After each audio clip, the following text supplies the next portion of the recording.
In this video, I'll be sharing things I wish I knew about being a new dad.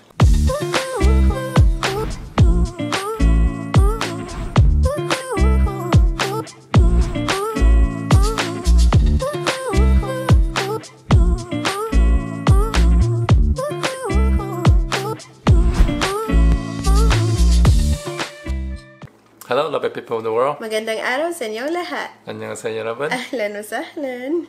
This is Sarah, baby Shanelle. And I'm Justin. I'm a dad to two beautiful girls. Sabrina is 2 years old and baby Shanelle is right here. She is about 6 weeks old. 7. See, I knew that. You did not. For those of you who are new to our channel, we are fairly new parents, and I remember searching through YouTube looking for a video to help Justin here as he was entering into the realm of being a new dad. So yeah, we decided to do this video today so that other guys out there, other papas and dads out there would have a man's perspective about the entire process before stepping into fatherhood, or even as you're stepping into your new shoes. So I'll be talking on 3 different categories. Pregnancy, birthing and delivery, and being a dad in general. Before we get started, be sure to subscribe to our channel and thumbs up this video. Be sure to hit the bell notification icon so you don't miss out on any of our future videos. Okay, let's start off with pregnancy. The reaction when I found out that my wife was pregnant. When we found out about our first pregnancy, I was more excited than I was with when I found out about our second child. I think that's because when we got pregnant for the first time, that was a life-altering moment for me.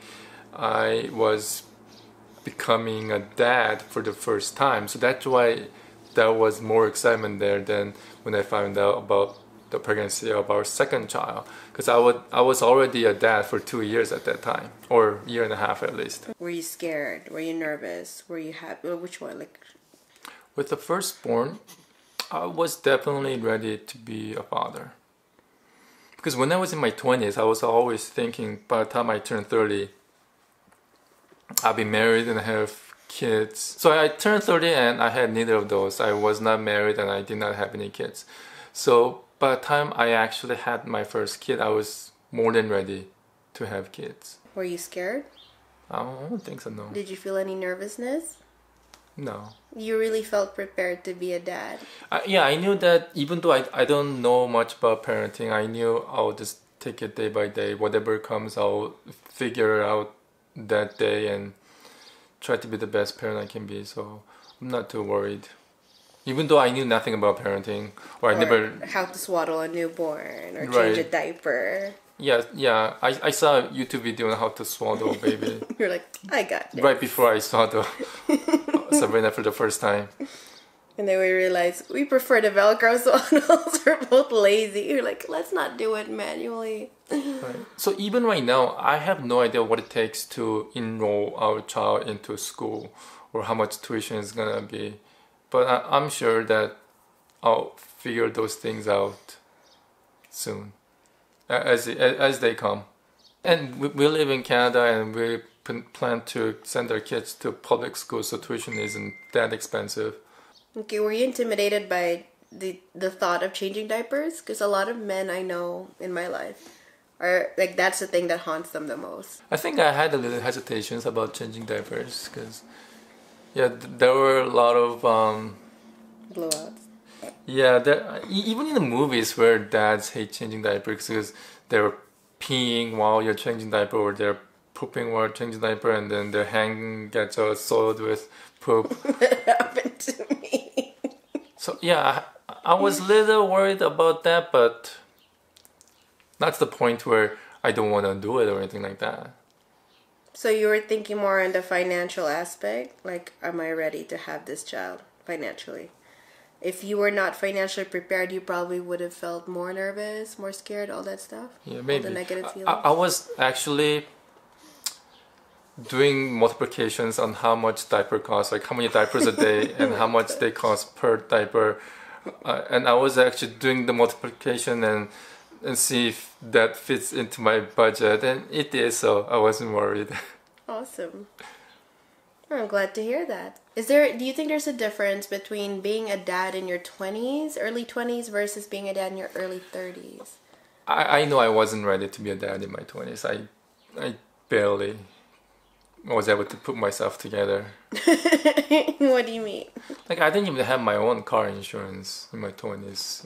It was under... Did you have a job? My car insurance was under my parents, and I didn't even have a house. I was still living under my parents' house. I stayed in school for a little longer than normal people. I went back to school for a master's degree. So I didn't get my first job until a little bit later than other people in my age.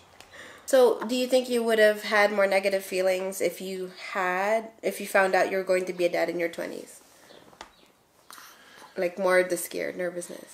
If I found out that I was having a baby in my 20s, I'll be terrified.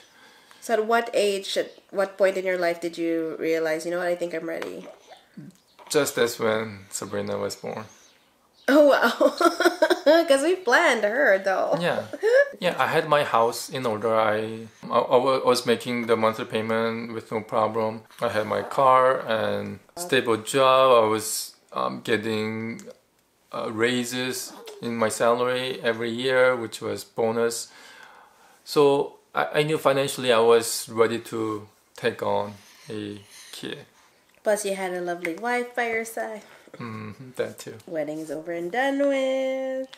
I was also excited that we're gonna have a second kid, because I always imagined I'll have two little kids running around the kitchen of this house. We have a little kitchen island over there, and I imagine two kids running in circles, chasing each other. And with our second kid, now that my dream of two kids running around the kitchen is now going to be possible. So I was super excited. Two little girls. And I told my coworkers about the pregnancy and that I'd be going on a I'd be going on a paternity leave soon. And as the day was nearing, coworkers were asking, like 5 times a day, for the first time when we were pregnant, they were asking five times a day. Like every time I bump into someone in the washroom, they say, "So is your baby out yet?" And next time I go to the kitchen, somebody else asks me, "So, is the baby here yet?" So I'll be bombarded with this question. So nearing the delivery due date, Okay. The anxiety was building up, or excitement was building up. But for the second pregnancy, obviously we were in a lockdown, so everybody's working from home. So there were less of accidentally bumping into somebody in the washroom and somebody asking, is the baby yet? So there was a lot less of that. So there wasn't as much of a build-up during the second pregnancy. And when my wife was pregnant, I realized that I've been eating a lot more. That's because my wife was craving random food. She wants to eat burger and fries at midnight, and she doesn't want to eat alone, so we eat together. So obviously I had a full meal a couple hours earlier, and then now I'm having another burger meal at midnight. So that helped me gain weight. I miss my burgers and fries, yo. And I was napping a lot when my wife was pregnant, and I got tired easily. I think that's because I was doing more work around the house. That's my theory, at least. Before my wife was pregnant, we used to share household chores. Like Monday, Wednesday, Friday, Sundays, I vacuumed the house, and the other days my wife vacuumed the house. And when she got pregnant, I took over everything, all the vacuuming, all the mopping, all the cleaning of the toilet. And because I was trying to nap as much as possible. Right, and so now I have a more workload around the house. I think that got me tired more, so I think I was napping a lot more. Yep. Oh, and I was helping my wife with a lot of things. Like she couldn't put her own socks. So I was putting socks on her. Compression socks. Compression socks. Those are impossible to put on or take off even when you're not pregnant. Yes. So imagine how much harder you'll be if you're pregnant and trying to put compression socks on. And I was still working full time, y'all. Right. Thank you, honey. Right. So I was almost like babysitting my wife. And He was my butler. And I couldn't leave my wife with Sabrina alone. Just two of them. Oh. When my wife was pregnant with our second daughter. Right. Because Sarah would fall asleep while she was supposed to be supervising Sabrina. And Sabrina would climb things, you know, a bookshelf or TV stand or tabletop. When my wife was supposed to babysit Sabrina, I was babysitting my wife. Making sure that she's doing her duties and staying awake when she's babysitting our daughter. When Sarah was pregnant, she became extra feisty. Excuse me? You're excused.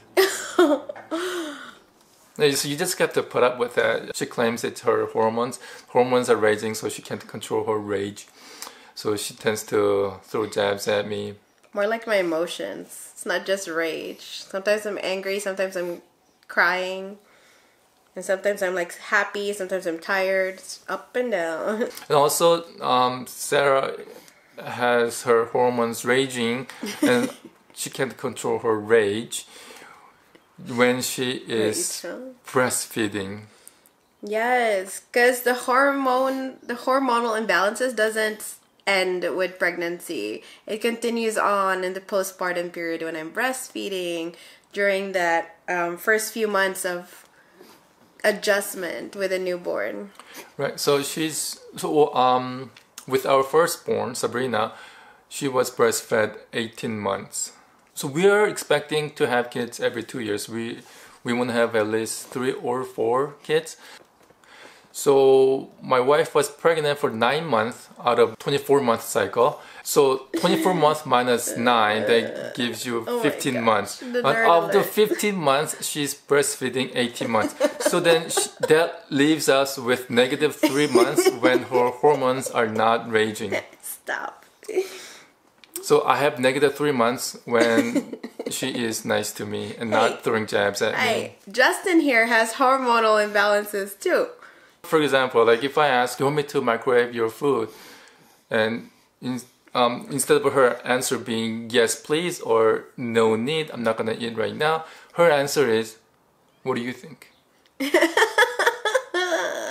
So unfair. Like those kind of little jabs. Like I genuinely don't know the answers I'm asking, and you're gonna just tell me what I think. I don't know what I think. I know what you think. Right.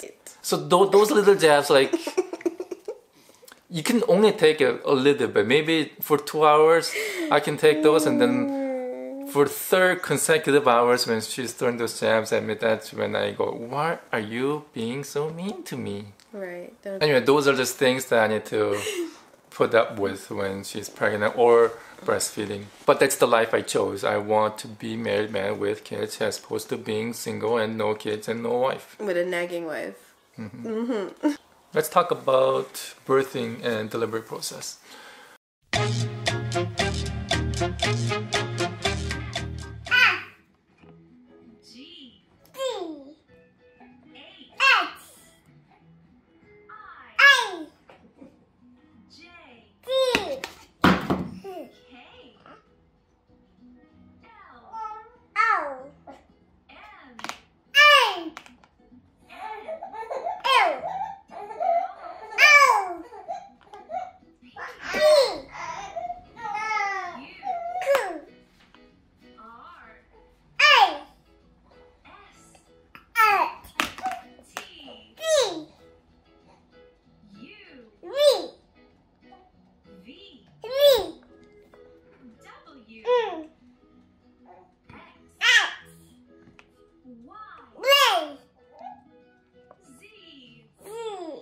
Good job!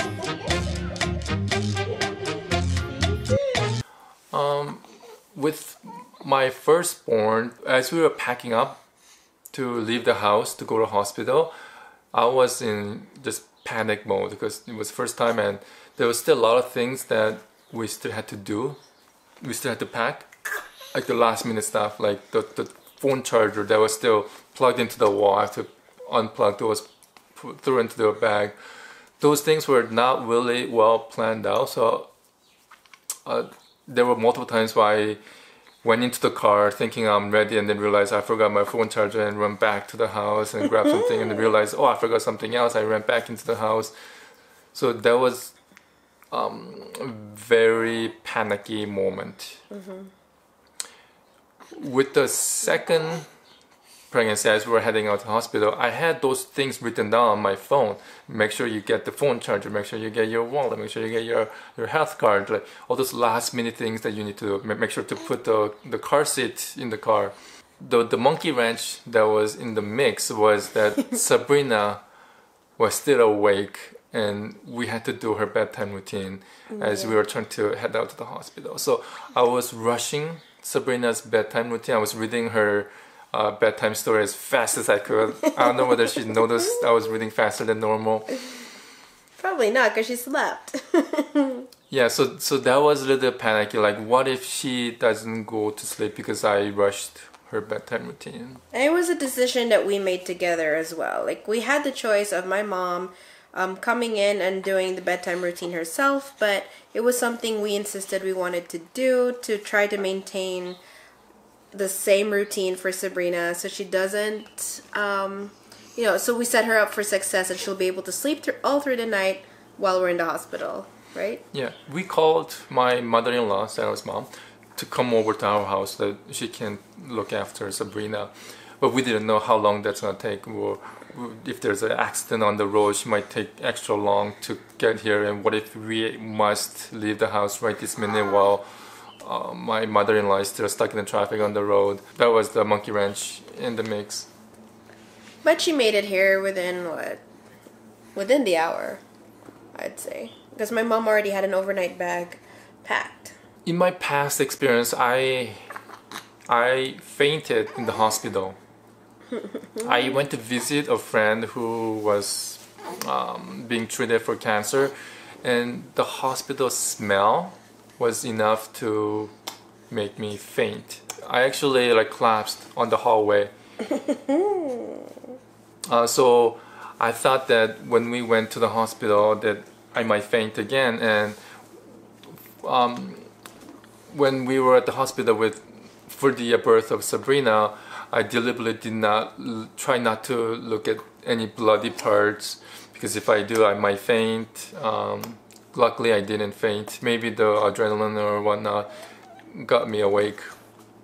And with the second baby, Shanelle, I was actually looking at all the bloody parts and still I did not feel like I had to faint. So I don't know, maybe I got used to it over time. Proud of yourself, Papa. Give myself a pat on the back. Yes, pat on the back.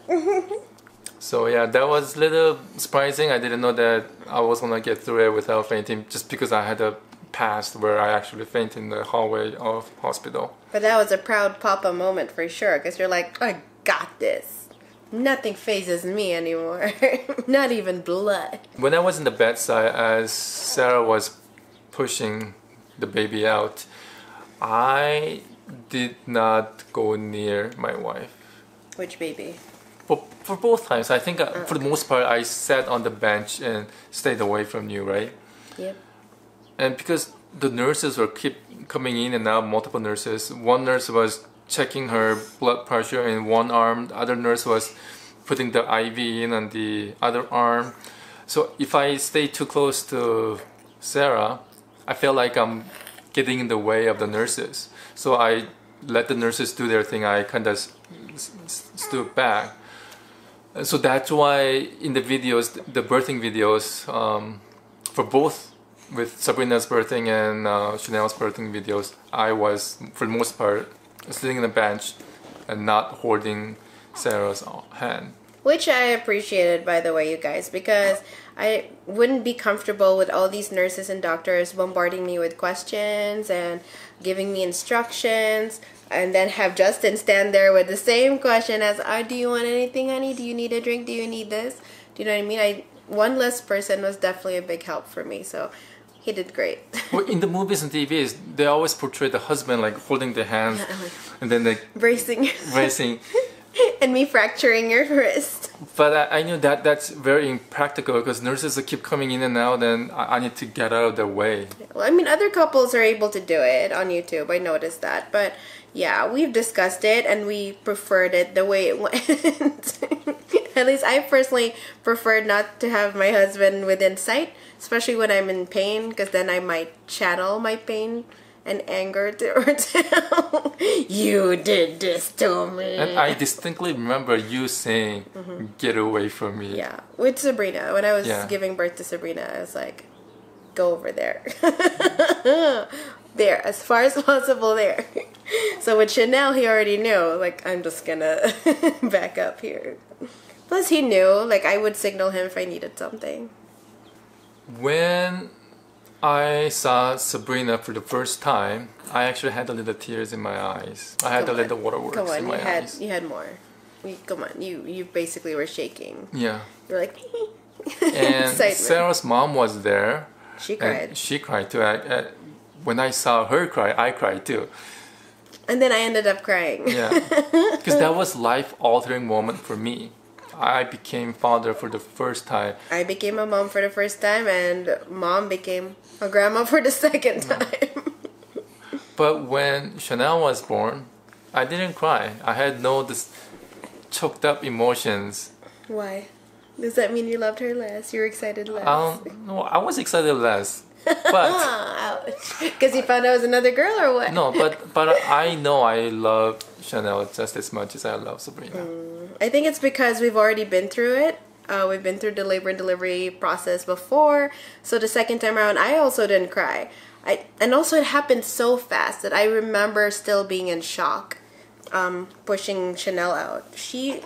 That happened so fast that it took me a long time to let it sink in that the baby on my chest is already here, and I know, and the labor part of the birthing process is over. I remember because the shock overwhelmed me more than the excitement of seeing her. Plus I saw just the top of her head again. Because Shanelle came out 3 minutes after her water broke. Yeah. That was way too fast. I think with Sabrina it took like 2 hours. From the time the water broke. Yeah, so I had a lot of time to like watch Sarah suffer in pain while trying to push for 2 hours. But with Shanelle, the build-up was longer. Exactly. I think that maybe the build-up had some contribution to the reason why I cried when Sabrina was born. And then we reached the pinnacle, which is, baby's finally here after that long hours of labor and pain. Whereas with Shanelle, it was like, I sneezed and she came out. You are staring. And because we are still in a pandemic, Sarah suggested that we do home birth instead of going to the hospital. Right. And I was firmly against that from the beginning. Well, if you do home birth, you might avoid getting COVID-19. Assuming the midwife or whoever who comes in is also COVID-free. However, if we get into a complication and there's massive blood loss, or something goes wrong with the baby, right, and we need multiple doctors right away, then they're in the same building. They can come to our help right away within seconds or minutes. And they have the equipment there too. Right, as opposed to if we're at home. Now we're still 20 minutes away from going to the hospital. So that's why I was firmly against home birth, even though we're in a pandemic. But we have lots of respect for other couples out there who decided to birth at home or birth at a birthing center. Kudos to you guys. You guys do you. We're happy that it worked out for you all. But yeah, we personally feel like we would always give birth at a hospital. That's just our personal choice. Was I disappointed when I found out that we have 2 daughters, or the second baby is also a daughter? Was I? Oh Maybe. my god. What do you think? Tell the truth, be honest. Maybe a little bit, because I always want to have a boy. For several reasons, you know, we can do like boy stuff, like playing catch. There's possibility. There's possibility Sabrina and Shanelle might like playing catch, but yeah, only like I'll say 20% probability. No. But if it's a boy, we'll say like 78% probability that my boy will like playing catch. No, there's a chance your boy will actually prefer to paint and your daughters prefer sports. Okay, like I said, it's all probability, right? And also, I want to dress my boy just like me. You know, we'll wear the matching khaki pants, we'll wear the matching button-down shirt, and you know, the whole shebang. But there are daddy and me dresses, or I mean outfits for dads and their daughters. And also, maybe this might be a little selfish, but I would like to have somebody with same last name as me. Maybe, who knows, 200 years in the future after I'm dead, somebody with the same last name as me will be the first man or first woman to land on the planet Uranus. And turns out that person comes from my lineage. I'm sorry, planet who? Planet Uranus. Uranus? Who knows if it's a planet you can land or Of not. all the planets, you chose Uranus. Or Neptune. 200 years in the future, when I'm dead, I'll be reading newspaper and I'll be going, yeah, that's my boy or that's my girl. Yeah. Maybe in the 200 years ago, maybe this happened too. Maybe one of my ancestors thought that I want to have a son so that his last name could be passed down, so that 200 years in the future, he would have somebody who would enjoy a mediocre success on YouTube. I would like to be parent to each a girl and a boy. Yeah. I'm sure there are differences and I'm sure there are similarities. Sabrina likes to throw food around when she's eating, so I'm sure that's same with either I have a toddler boy or a toddler girl. Yep. But I'm sure there are some differences. I wouldn't know what the differences would be at this point because I'm only dad to 2 girls. True. But would you change Shanelle for the world? No, like I said, we want to have 4 kids, so I'm sure if I end up being dad to 4 daughters, then I think I'll be able to come to terms with that. That you're hashtag girl dad. But how do you feel about Shanelle? Despite the slight gender disappointment. How do you feel about her? I love her as much as I would love any of my kids. That's good. Is she special in any way to you? In your heart? In your mind? Of course she's special. In what way? In every way. She's adorable. Oh, she's adorable. And she's gonna make Papa proud. Yes, she will. She's gonna make all of us proud.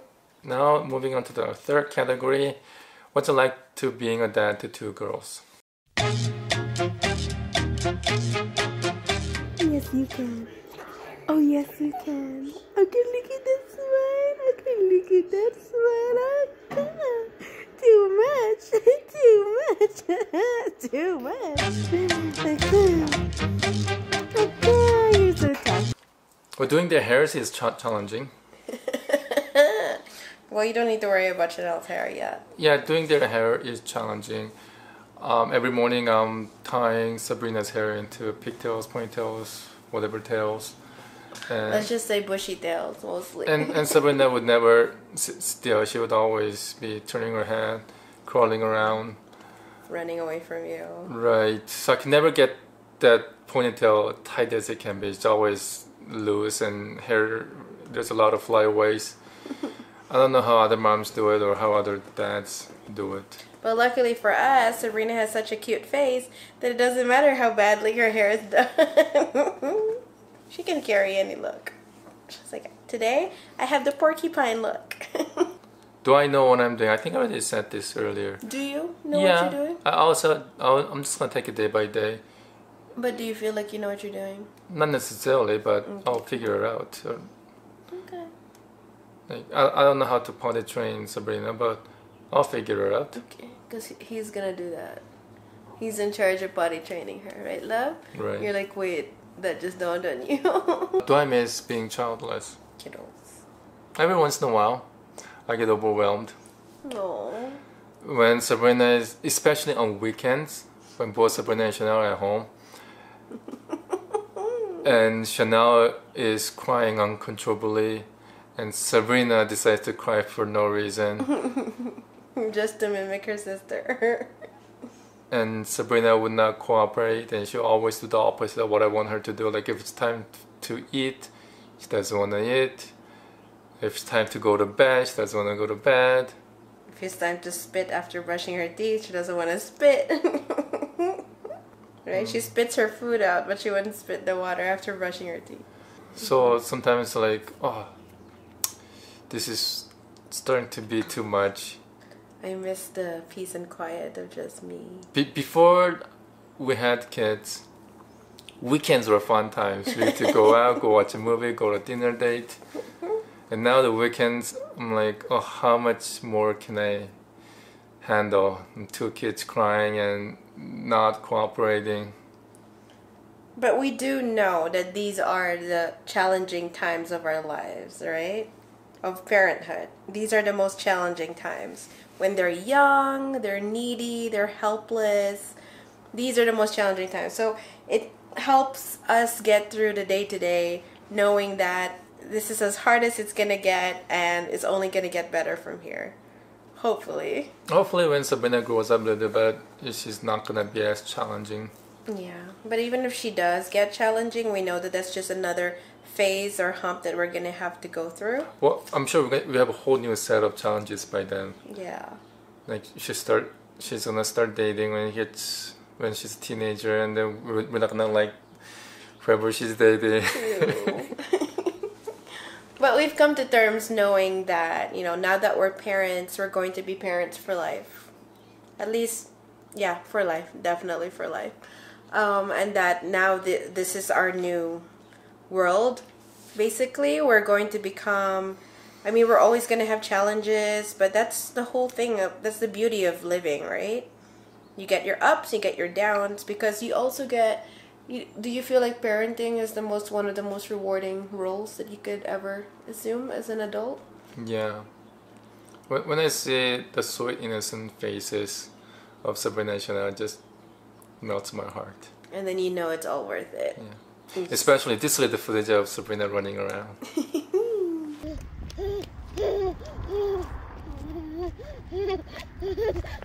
Or this sweet face of Shanelle.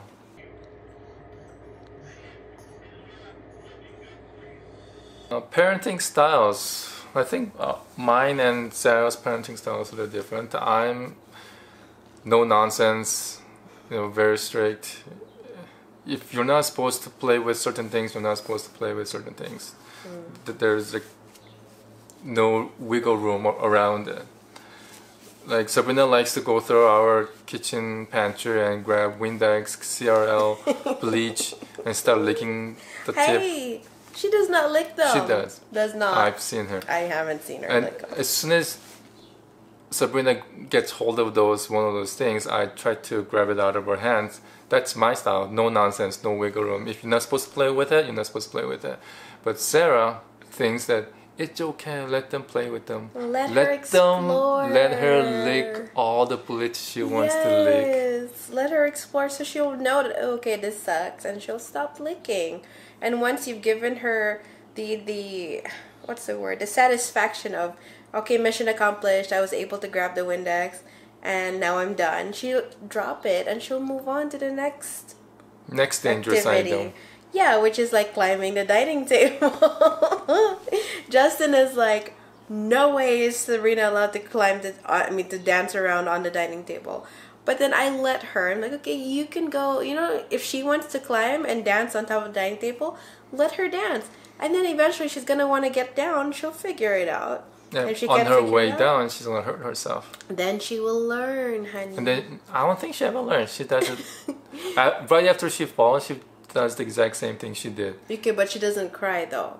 Sometimes she does. But admit it. She's better than most kids. When she falls, most of the time she doesn't cry. She just gets right back up and she's like, I'm going to try this again.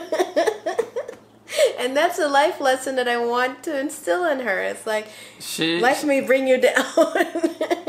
Yes. She's like Officer Judy Hopps from That's a Zootopia. reference, yes. Zootopia. I don't know when to quit. In that aspect, I think I see my dad in me. Because my dad was like the no nonsense. If it's time to brush your teeth, it's time to brush your teeth. There's no more 5 more minutes or more playing time before I go brush my teeth. My dad didn't have any of that. So in that sense, I am like them. If it's time to brush your teeth, it's time to brush your teeth. You know, I don't give Sabrina any wiggle room. I don't know who I'm like. I'm the opposite of my mom. Because my mom is the same as that. Like, you know, get off the dining table. Don't touch that. Close that thing. Come eat. Or whatnot. Or time to eat. So I'm doing the exact opposite of what my mom does. It's a phase that she's going through where she's exploring things. And I don't want her to hold back from exploring. I want her to enjoy life. And everything that comes with it. Including falls.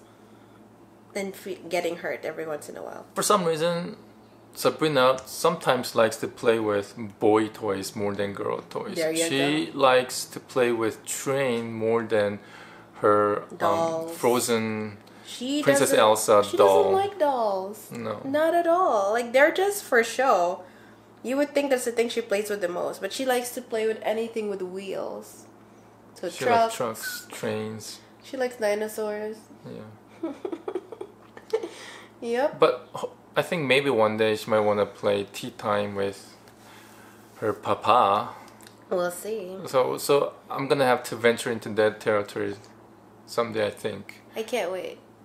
I haven't had to do it yet, but I'm sure it's coming just around the corner. I can't wait for that stage in your life where you would allow Sabrina to put makeup on you and to paint your nails and to put jewelry on your head and ears and all that. Oh my gosh, I can't wait. Soon, you guys, let us know when in the comment section. How soon or how close is it in our near future? So I can't wait. Yeah. When will I have pink nail polish on my hand? Or multicolored. Anyway, I think that's all that we have for today. Anything else you want to add? Yeah, tune in for baby number 3. What? I hope you guys enjoyed this video and hope this was helpful to new dads out there or dads to be. And what else? Thanks for watching and remember to like, subscribe, comment and share and hit the bell notification icon. Also, a big heartfelt congratulations to all the new parents this year and to all parents with new babies this year and to all of those parents who are expecting babies this year or next. So yeah, congratulations to everyone. Okay, one of these days we will come up with a postpartum update, so watch out for that. We will give you updates on baby Shanelle here because she is completely different from Sabrina. Bye everyone. Bye. Thanks for watching. Mwah. We love you, Love with Standards. You know who you are. Thank you for subscribing. Mwah. Love you. Bye. Bye.